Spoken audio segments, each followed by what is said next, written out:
Hello বন্ধুরা, আবারও একটা ছোট্ট মোটো ভিডিও নিয়ে চলে আসলাম। আশা করি তোমরা সবাই দেখবে। তো এদিকে আমি বানাচ্ছি পনির। তো ছেলে বায়না করেছিল যে ওর পাপার মতন পনির খাবে, তো চেষ্টা করছি আজকে ওর পাপার মতন বানাতে। তো সমস্ত কিছু রেডি করে রাখলাম। এদিকে নিয়েছি মালাই পনির। মালাই পনিরটা খেতে অনেক টেস্টি হয়, তার জন্য মালাই পনিরটা নিলাম। তা আজকে তোমাদের সাথে একটা কথা শেয়ার করব, সেটা হলো যে আমি ফার্স্ট টাইম যখন ভিডিও দিয়েছিলাম তখন অ্যাসামিস ভয়েসে ভিডিও দিতাম। তো অ্যাসামিস ভয়েসটা আমার ভীষণ ভালো লাগতো, আরও তো অ্যাসামিস ভাষাটা আমার অনেক ভালো লাগে, খুব প্রিয়। কেন কি আমি অ্যাসামিস মিডিয়াম পড়া, তার জন্য।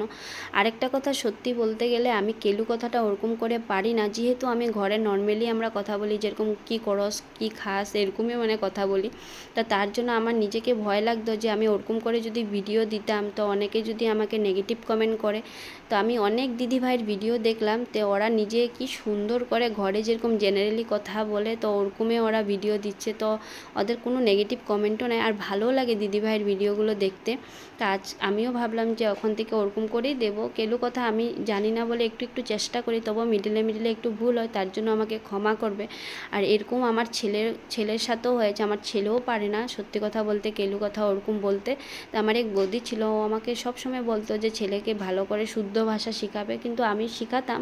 তার মধ্যে অনেক মানুষ আছে যে কেউ কারো ভালো দেখতে একদমই ভালোবাসে না, তো তারাই বলতো যে দেশি কুত্তা বিলাতি দাগ দিচ্ছ, কিন্তু এখন তারাই আবার বলে শুদ্ধ ভাষা, কি বলবো আরও।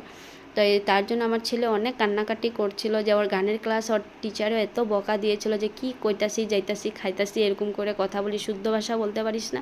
তা আমি কোনো দিনও শিখিনি, তো আমি ছেলেকে কি শেখাবো বলো। তো আমার ছেলেও তবু চেষ্টা করছে, এখন অনেকটাই পারে। তো আমি ভাবছি আমার বাবুর সাথে যা ঘটে গেছে কিন্তু আমার ডাব্বুর সাথে না হয়, তার জন্য আমি ডাব্বুর সাথে এখন একটু একটু করে চেষ্টা করি বলার জন্য।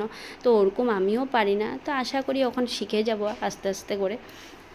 তার আমি ওরকম পরিবেশে বড়ও হয়নি, যারা আগের থেকে শিখে এসেছে তো ওরা পারবে ভালো করে বলতে। তো আমরা বাবা মা, তো আমাদের দিকে বিয়ে হয়েছে, শ্বশুর শাশুড়ি সবাই জেনারেলি যেরকম আমরা কথা বলি ওরকমই বলে।